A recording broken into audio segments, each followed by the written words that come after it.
Welcome to my new vlog.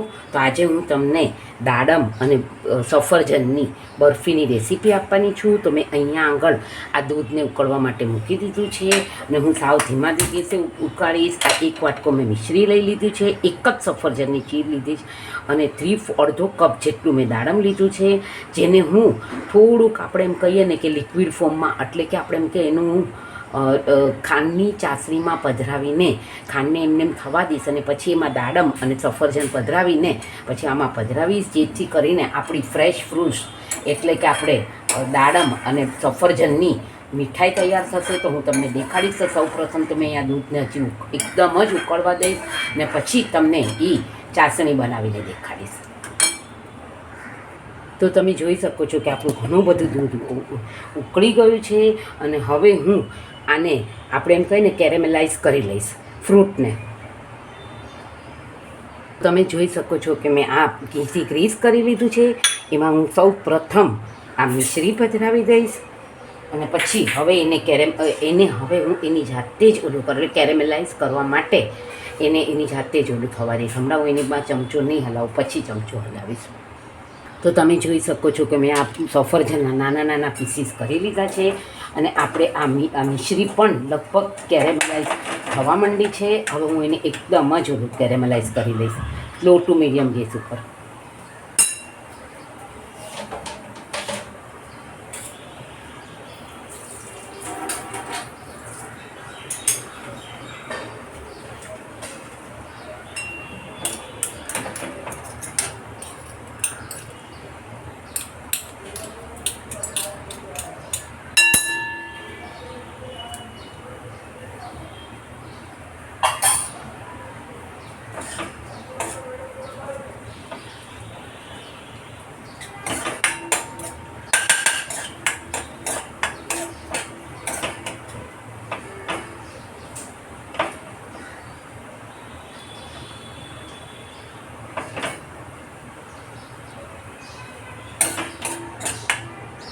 તો તમે જોઈ શકો છો કે આપણું આ કેરેમલાઇઝ થઈ ગયું છે. હવે હું એમાં સફરજન અને મેં દાડમ પધરાવી દીધા છે. હવે હું એને થવા દઈશ.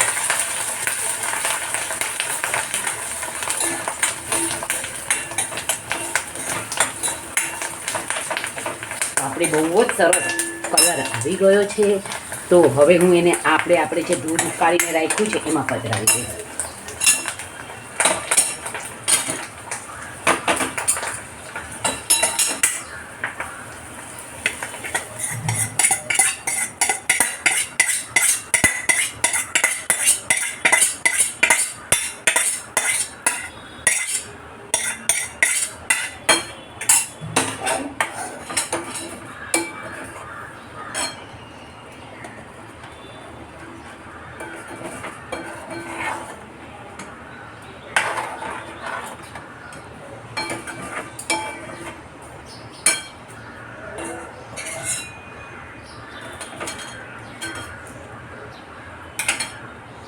તમે જોઈ શકો છો મેં કોઈ પણ જાતનામાં ફૂડ કલર નથી પધરાવ્યો, છતાં આપણે દાડમને લીધે આપણે આ સામગ્રીનો કલર બહુ જ સરસ આવ્યો છે.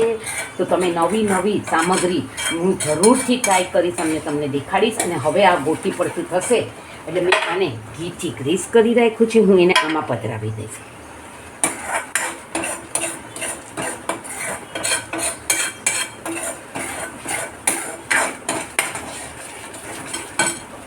તો તમે જોઈ શકો છો કે હજી થોડીક આપણી આ ઢીલી લાગે છે. હજી સરસ ગોટી પડતું થાય ત્યાં સુધી હું આને થવા દઈશ.